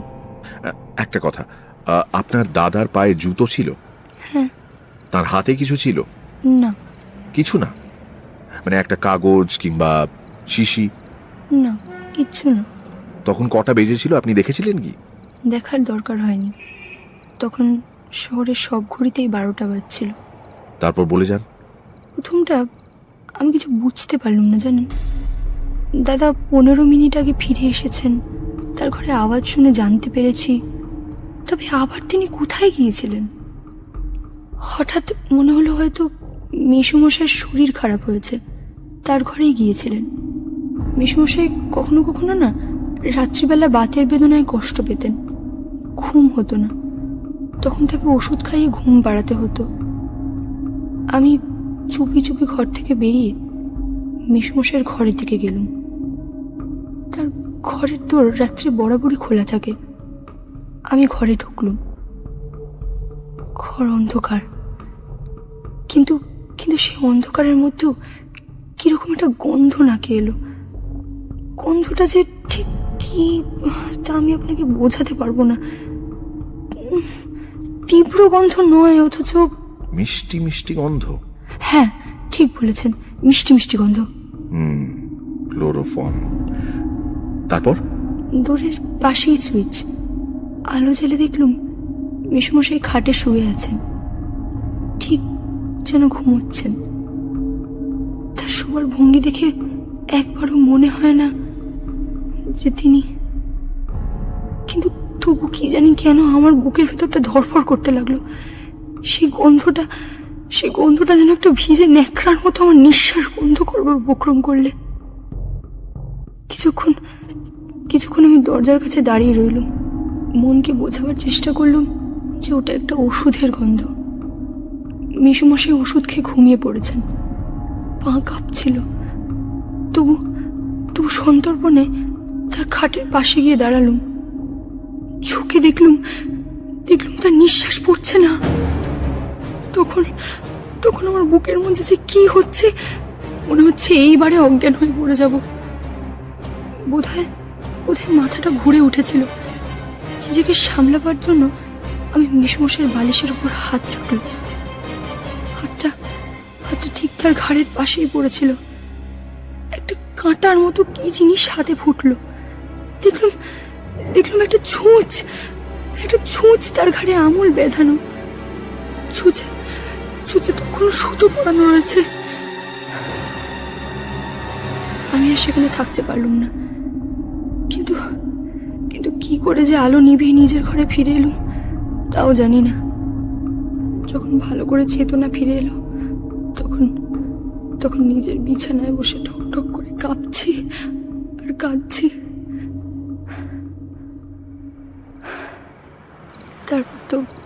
তারপর তো সবই আপনি জানেন।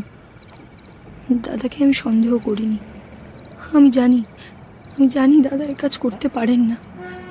তবু এই কথা যে কাউকে বলা চলবে না তাও বুঝতে দেরি হলো না। পরদিন সকালবেলা কোনো রকমের চা তৈরি করে নিয়ে মেসমশাইয়ের ঘরে গেলুম। আর তারপর সত্যবতীর স্বর ক্ষীণ হয়ে মিলিয়ে গেল। তার মুখের অস্বাভাবিক পাণ্ডুরতা, চোখের আতঙ্কিত দৃষ্টি থেকে বুঝতে পারলাম কি অসীম সংশয় ও যন্ত্রণার ভিতর দিয়ে সেই ভয়ঙ্কর রাতটা তার কেটেছিল। ব্যোমকেশের মুখের দিকে তাকিয়ে দেখলাম তার চোখ দুটো জল করে জ্বলছে। সে হঠাৎ বলে উঠল, আপনার মতো অসাধারণ মেয়ে আমি দেখিনি। অন্য কেউ হলে চেঁচামেচি করে মূর্ছা হিস্টেরিয়া ঠেলায় বাড়ি মাথায় করত, কিন্তু আপনি শুধু দাদার জন্য। আপনি এখন তাহলে বাড়ি ফিরে যান। কাল সকালে আমি আপনাদের ওখানে যাব, কেমন? কিন্তু আপনি তো কিছু বললেন না। বলবার কিছু নেই। আপনাকে আশা দিয়ে শেষে যদি কিছু না করতে পারি। এর মধ্যে বিধুবাবু নামক একটি আস্ত আছেন তো, তাই একটু ভয়। যাই হোক, এইটুকু বলতে পারি যে আপনি যেসব কথা বললেন তা যদি প্রথমেই আমাকে বলতেন তাহলে হয়তো কোনো গোলমাল হতো না। আমি যে বললুম তাতে দাদার কোনো অনিষ্ট হবে না তো? সত্যি বলছেন ব্যোমকেশবাবু? আমার যে আর কেউ নেই ব্যোমকেশবাবু, আমার যে আর কেউ।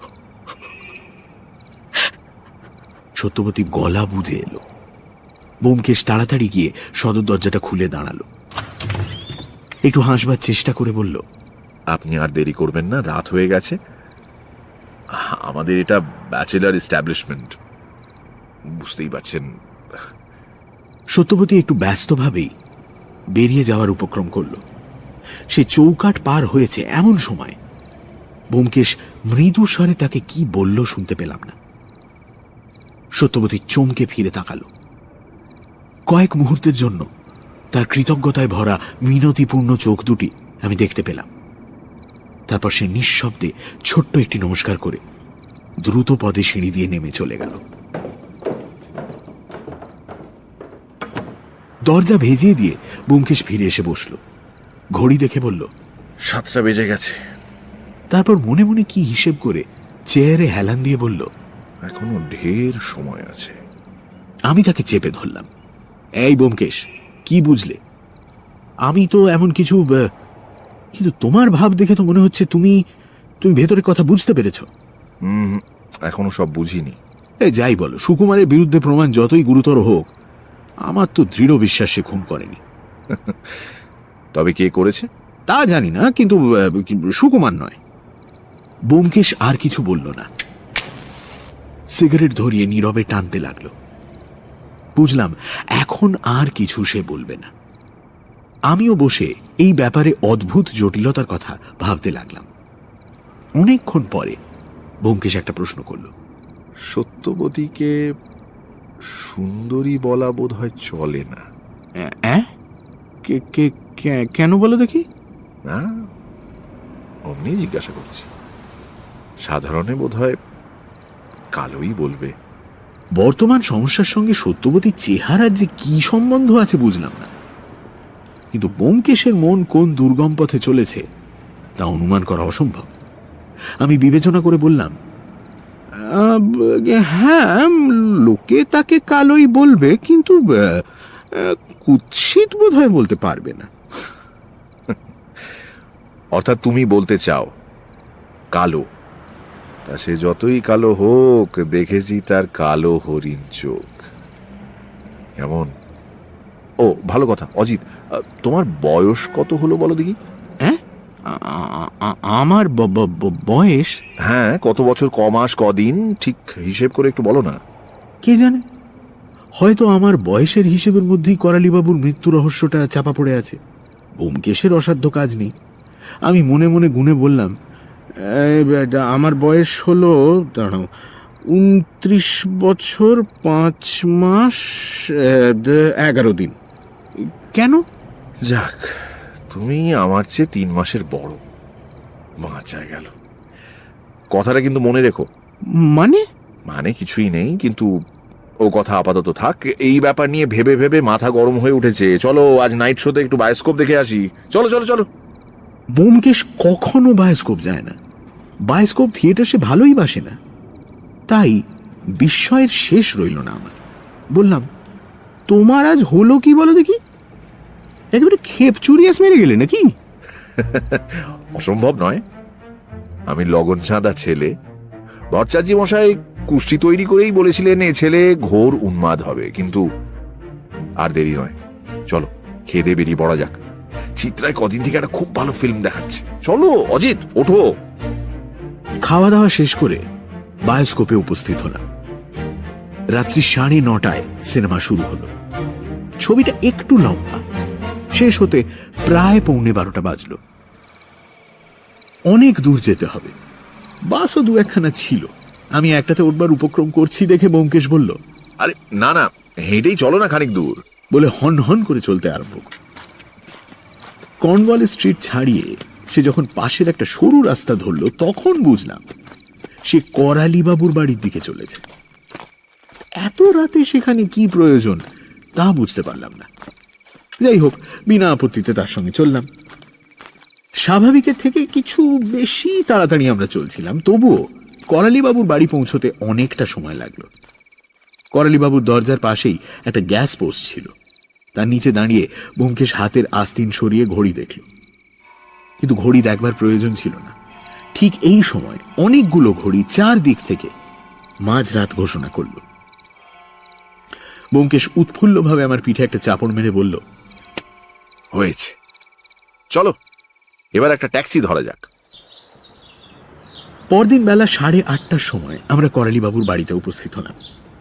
কয়েকজন পুলিশ কর্মচারী ও বিধুবাবু হাজির ছিলেন।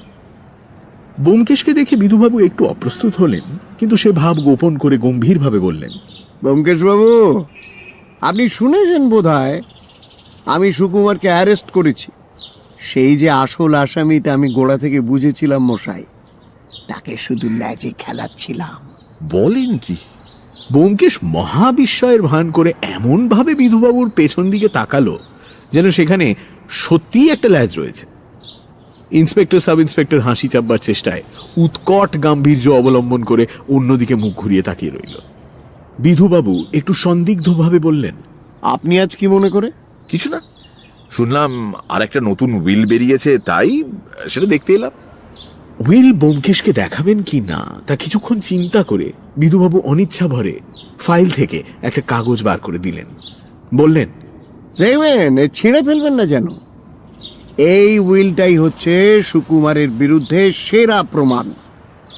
করালিবাবুকে খুন করবার পর এটা সুকুমার চুরি করে নিজের ঘরে এনে লুকিয়ে রেখেছিল। কোথায় রেখেছিল জানেন? তার ঘরে যে 3টে ট্রাং উপরে উপরি করে রাখা আছে, তারই নিচের ট্রাংটা তলায়।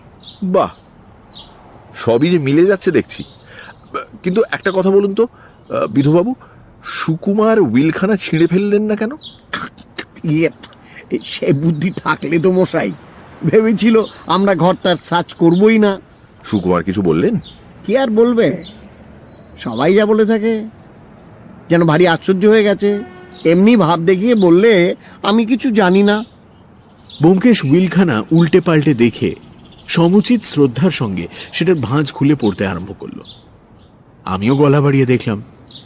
সাদা একটা ফুলস্ক্যাপ কাগজের ওপর ছাপার অক্ষরে লেখা রয়েছে, অদ্য ইংরেজি 1933 খ্রিস্টাব্দে 22শে সেপ্টেম্বর তারিখে আমি সজ্ঞানে সুস্থ শরীরে এই উইল করিতেছি যে আমার মৃত্যুর পর আমার সমস্ত স্থাবর অস্থাবর সম্পত্তি ও নগদ টাকা আমার কনিষ্ঠ ভাগিনেও শ্রীমান ফণীভূষণ পাইবে।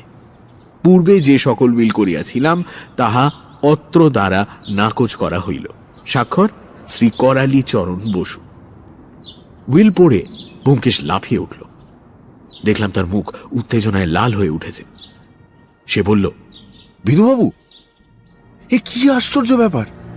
উইল যে... বলে কাগজখানা বিধুবাবুর সামনে পেতে ধরল। বিধুবাবু বিস্মিতভাবে সেটা আগাগোড়া পড়ে বললেন, কি হয়েছে? আমি তো কিছু... আরে দেখছেন না? বলে স্বাক্ষরের নিচেটা আঙুল দিয়ে দেখালো। তখন বিধুবাবুর চোখ গোল গোল হয়ে গেল। তিনি বললেন, ও সাক্ষী। চুপ চুপ চুপ। ব্যোমকেশ ঠোঁটে আঙুল দিয়ে ঘরের ভেজানো দরজার দিকে তাকালো। কিছুক্ষণ উৎকর্ণভাবে শুনে পা টিপে টিপে গিয়ে হঠাৎ দরজা খুলে দিল। মাখন লাল দরজায় কান পেতে শুনছিল। পালাবার চেষ্টা করল, কিন্তু ব্যোমকেশ তাকে কামিজের গলা ধরে ঘরের মধ্যে টেনে আনলো। জোর করে একটা চেয়ারে বসিয়ে দিয়ে বলল, ইন্সপেক্টর বাবু, একে ধরে রাখুন, ছাড়বেন না, আর কথা বলতে দেবেন না। মাখন ভয়ে আধমরা হয়ে গেছিল। বলল, আমি কিছু জানি না, আমি কিছু জানি না। চুপ! বিধুবাবু, একটা গ্রেপ্তারি পরোয়ানা ম্যাজিস্ট্রেটের কাছ থেকে আনিয়ে নিন। আসামির নাম দেবার দরকার নেই, নামটা পরে ভর্তি করে নিলেই হবে। বিধুবাবুর কানের কাছে মুখ নিয়ে গিয়ে খাটো গলায় বলল, ততক্ষণ এই লোকটাকে ল্যাজে খেলান তো, আমরা আসছি। বিধুবাবু বুদ্ধিভ্রষ্টের মতো বললেন, কিন্তু ব্যোমকেশবাবু, আমি তো কিছু বুঝতে পারছি না। পরে হবে, ইতিমধ্যে আপনি ওয়ারেন্টখানা আনিয়ে রাখুন। অজিত, এসো।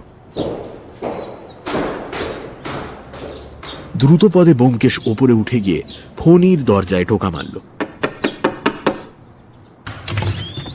ফণি এসে দরজা খুলে সামনে ব্যোমকেশকে দেখে একটু অবাক হয়েই বলল, ব্যোমকেশ বাবু? আমরা ঘরে ঢুকলাম। ব্যোমকেশের ব্যস্ত সমস্ত ভাব আর ছিল না।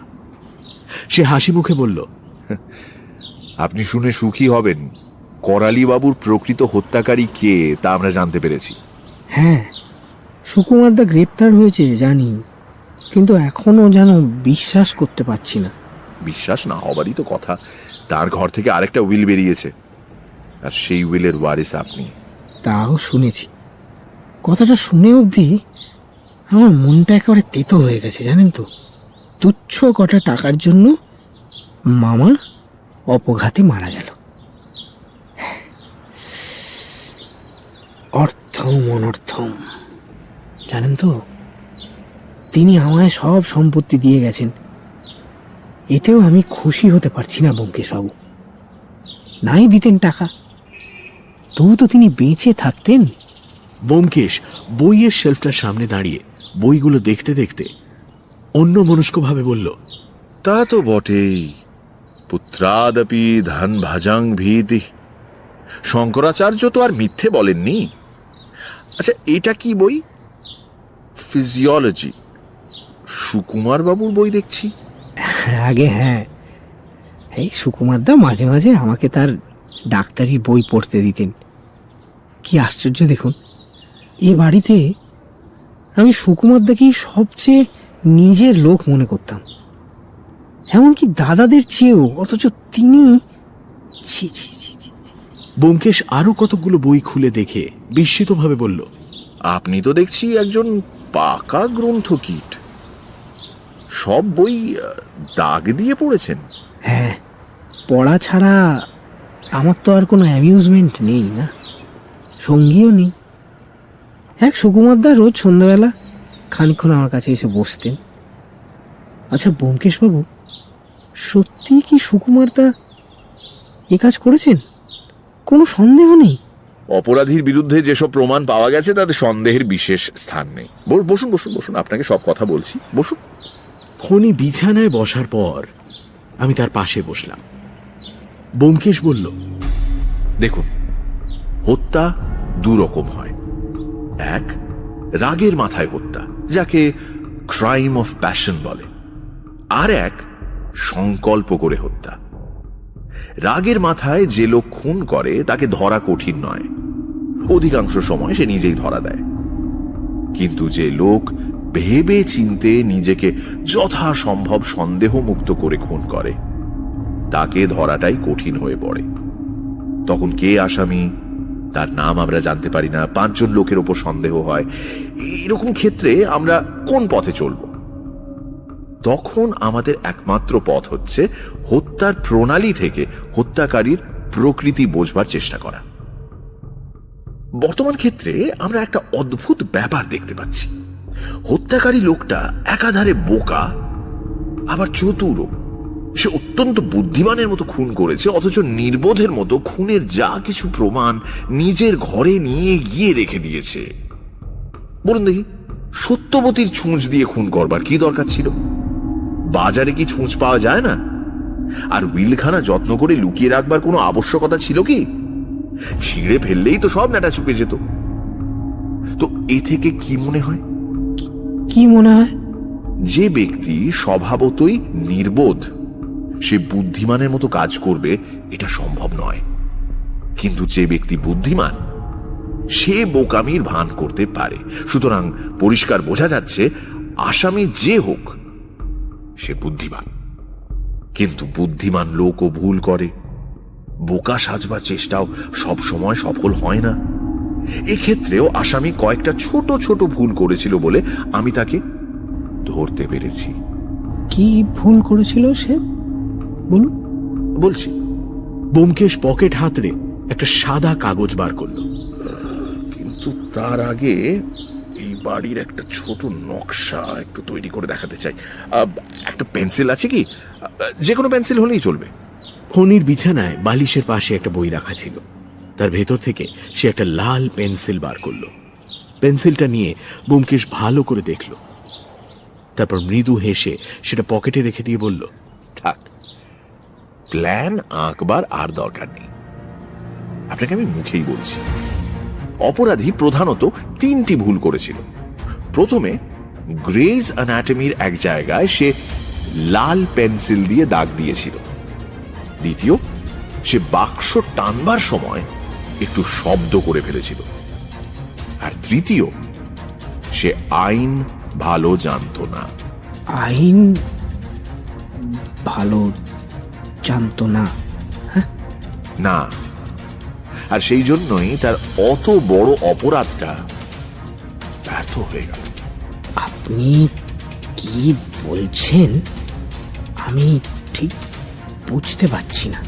সুকুমার বাবুর ঘর থেকে যে উইলটা বেরিয়েছে, উইল হিসেবে সেটা মূল্যহীন। তাতে সাক্ষীর দস্তখত নেই। মনে হলো ফণি এবার অজ্ঞান হয়ে যাবে। অনেকক্ষণ কেউ কথা বলল না। দৃষ্টিহীন শুকনো চোখ দুটো মেলে ফণি মাটির দিকে তাকিয়ে রইল। তারপর দু হাতে মাথার চুল মুঠো করে ধরে অর্ধব্যক্ত স্বরে বলল, সব বৃথা, সব মিছে, সব বৃথা। ব্যোমকেশ বাবু, আমায় একটু সময় দিন। আমি বড় অসুস্থ বোধ করছি। আধ ঘন্টা সময় আপনাকে দিলাম, তৈরি হয়নি। দরজা পর্যন্ত গিয়ে ফিরে দাঁড়িয়ে বলল, থিম্বলটা অবশ্য ফেলে দিয়েছেন। সেটা সুকুমারের ঘরে রেখে আসেননি কেন বোঝা যাচ্ছে না। তাড়াতাড়িতে আঙুল থেকে খুলতে ভুলে গিয়েছিলেন না, তাই হবে। কিন্তু ক্লোরোফর্ম কার হাত দিয়ে আনালেন? মাখন। ফণি বিছানায় শুয়ে পড়ে বলল, আধ ঘন্টা পরে আসবেন ব্যোমকেশ বাবু। আমরা নিচে নেমে এলাম। মাখন তখনও ইন্সপেক্টর ও সাব ইন্সপেক্টরের মাঝখানে জগন্নাথের মতো বসেছিল। ব্যোমকেশ ভীষণভাবে ভুরুকুচকে তাকে প্রশ্ন করল, তুমি কবে ফণিকে ক্লোরোফর্ম এনে দিয়েছো? হ্যাঁ, আমি কিছু জানি না, আমি কিছু জানি না। সত্যি কথা বলো, নইলে ওয়ারেন্টে তোমার নামই লেখা হবে। দোহাই আপনাদের, আমি কিছু জানি না, আমি এসবের মধ্যে নেই। ফণি বলেছিল রাতে তার ঘুম হয় না, 1 ফোঁটা ক্লোরোফর্ম খেলে তবে ঘুম হবে, তাই জন্য আমি কিছু জানি না। বুঝেছি। একে এবার ছেড়ে দিতে পারেন বিধুবাবু। মুক্তি পেয়ে মাখন একেবারে বাড়ি ছেড়ে দৌড় মারল। ব্যোমকেশ বলল, ওয়ারেন্ট এসেছে? না, এলো বলে, কিন্তু কার জন্য ওয়ারেন্ট? করালি বাবুকে যে খুন করেছে তার জন্য। বিধুবাবু অত্যন্ত অপ্রসন্নভাবে মাথা নেড়ে বললেন, ব্যোমকেশবাবু, এটা পরিহাসের সময় নয়। কমিশনার সাহেব আপনাকে একটু স্নেহ করেন বলে আপনি কিন্তু আমার উপর হুকুম চালাচ্ছেন। আমি অনেক সহ্য করেছি, কিন্তু তামাশা সহ্য করবো না বললাম। তামাশা নয়, এ একেবারে নিরেট সত্যি কথা। বিধুবাবু শুনুন তবে। বলে ব্যোমকেশ সংক্ষেপে সমস্ত কথা বিধুবাবুকে বলল। বিধুবাবু কিছুক্ষণ বিস্ময় বিহ্বল হয়ে রইলেন। তারপর ধড়মড় করে উঠে বললেন, এই তাই যদি হয় তাহলে তাকে একলা ফেলে এলেন কি বলে? যদি পালায়? পালাবে না, সে নিজের অপরাধ স্বীকার করবে, আর সেইটাই আমাদের একমাত্র ভরসা। কারণ তার অপরাধ আদালতে প্রমাণ করা বিশেষ কঠিন হবে। জুরিদের আপনি জানেন তো। তা তো জানি, কিন্তু বিধুবাবু আবার বসে পড়লেন। ঠিক আধ ঘন্টা পরে আমরা ফণির ঘরে এলাম। বিধুবাবু সর্বপ্রথম দরজা খুলে গটগট করে ঘরে ঢুকেই থমকে দাঁড়িয়ে পড়লেন। ফণি বিছানায় শুয়ে আছে। বিছানার পাশে তার ডান হাত ঝুলছে, আর ঠিক তার নিচে মেঝের উপর পুরু হয়ে রক্ত জমে আছে। কবজির কাটা ধমনী থেকে তখনও ফোঁটা ফোঁটা গাঢ় রক্ত ঝরে পড়ছে। কিছুক্ষণ চেয়ে থেকে ব্যোমকেশ বলল, এতটা আমি প্রত্যাশা করিনি, কিন্তু এছাড়া তার উপায়ই বা ছিল কি? ফণির বুকের ওপর একখানা চিঠি রাখা ছিল। সেটা তুলে নিয়ে ব্যোমকেশ পাঠ করল। চিঠিতে এই কটি কথা লেখা। ব্যোমকেশ বাবু, চলিলাম। আমি খোঁড়া, অকর্মণ্য। এখানে আমার অন্ন জুটিবে না। দেখি ওখানে জোটে কিনা। আমি জানি মোকদ্দমা করিয়া আপনারা আমার ফাঁসি দিতে পারিতেন না, কিন্তু আমার বাঁচিয়া কোনো লাভ নাই। যখন টাকাই পাইলাম না, তখন কিসের সুখে বাঁচিব? মামাকে খুন করিয়াছি, সেজন্য আমার ক্ষোভ নাই।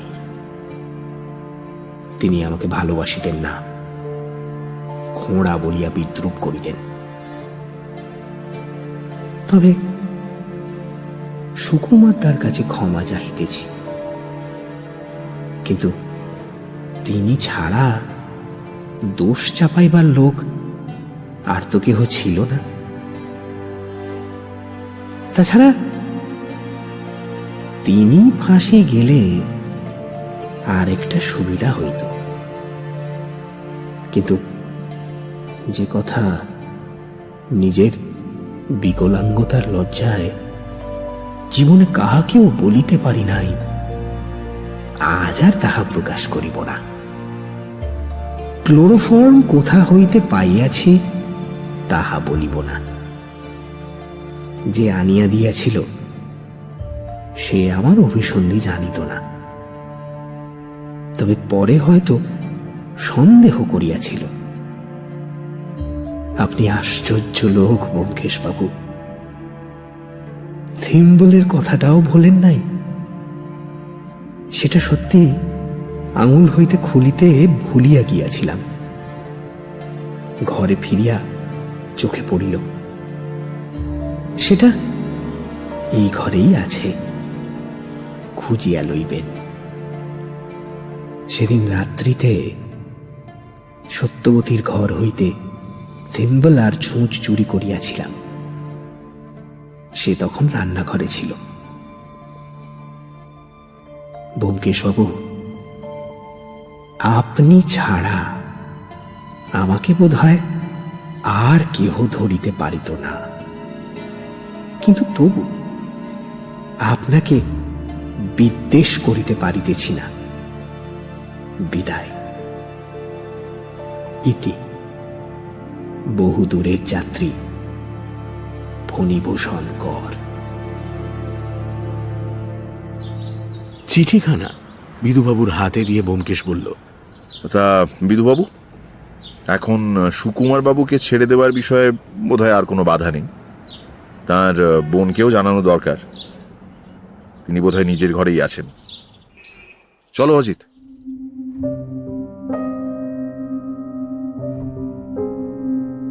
সপ্তাহখানেক পরে আমরা দুজন আমাদের বসবার ঘরে বসেছিলাম। বিকেলবেলা নীরবে চা পান চলছিল। গত কয়েকদিন দুপুরে ব্যোমকেশ নিয়মিত বাইরে যাচ্ছিল। কোথায় যায় আমাকে বলেনি, আমিও জিজ্ঞেস করিনি। তার কাছে মাঝে মাঝে এমন দু একটা গোপনীয় কেস আসতো যার কথা আমার কাছেও প্রকাশ করবার তার অধিকার ছিল না। আমি জিজ্ঞেস করলাম, আজও বেরোবে নাকি? ঘড়ি দেখে ব্যোমকেশ বলল, এটা কি মানে নতুন কোনো কেস এসেছে? কেস? হ্যাঁ, কিন্তু কেসটা বড় গোপনীয়। আমি আর সে বিষয়ে কোনো প্রশ্ন করলাম না। বললাম, সুকুমারের ব্যাপারে সব চুকে গেছে? হ্যাঁ, প্রবেটের দরখাস্ত করেছে। আচ্ছা, ব্যোমকেশ ঠিক কিভাবে ফণি খুন করলো আমাকে একটু বুঝিয়ে বলো তো। এখনো ভালো করে জ্বরটা ছাড়াতে পারছি না। চায়ের শূন্য পেয়ালাটা নামিয়ে রেখে ব্যোমকেশ বলল, আচ্ছা শোনো, পর পর ঘটনাগুলো যেমন ঘটেছিল বলে যাচ্ছি, মন দিয়ে শোনো। সেদিন দুপুরবেলা করালিবাবুর সঙ্গে মতিলালের ঝগড়া হলো। সন্ধেবেলা সুকুমার এসে তাই শুনে করালিবাবুকে বোঝাতে গেল। সেখান থেকে গালাগালি খেয়ে বেরিয়ে ফণির ঘরে প্রায় 7:30 পর্যন্ত কাটালো। তারপর খেয়ে দে বায়োস্কোপ দেখতে গেল। এই পর্যন্ত কোনো গোলমাল নেই? না। রাত 8টা থেকে 9টার মধ্যে, অর্থাৎ সত্যবতী যে সময় রান্নাঘরে ছিল সেই সময় ফণি তার ঘর থেকে থিম্বল আর ছুঁচ চুরি করল। সে বুঝতে পেরেছিল করালিবাবু আবার উইল বদলাবেন এবং এবার সে সম্পত্তি পাবে। সে ঠিক করল বুড়োকে আর মত বদলাবার ফুরসত দেবে না। বুড়োকে ফণি বিষ চক্ষে দেখত।